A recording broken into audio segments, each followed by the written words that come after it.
Coleslaw, the ultimate side salad that goes well with almost every single dish. And the best thing about making it at home is that you can control what goes into it and make it much healthier than they do in the supermarket.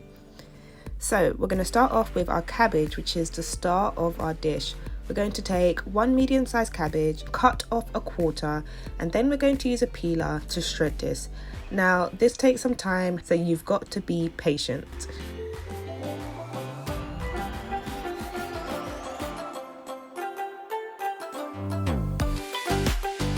Once we're done with that, we're going to take 2 medium carrots that we've peeled, and then we're going to use a grater to grate these together with our cabbage.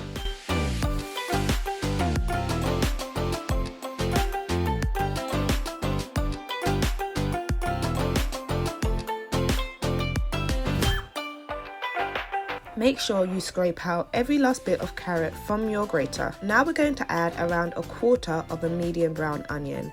I really like onions in my coleslaw. It really adds a lot to the taste in my opinion. We're going to chop these up finely, nice and small into small blocks, and then we're going to add that to our salad mix.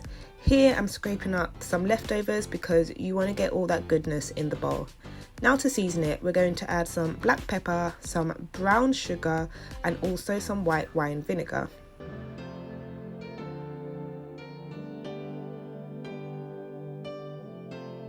Then we're going to add the mayo, which absolutely changes the taste. Here I've used 3.5 tablespoons, and I'm actually using low-fat mayo, which is much healthier than you're going to find in any restaurant or in any supermarket. I get some gloves on and I massage this in thoroughly. And honestly guys, that's all it takes. And this coleslaw is delicious. You can chuck it on the side of any dish and feel good knowing that it's homemade and a lot healthier. If you like this recipe, please remember to comment, like and subscribe, and I'll see you in the next one.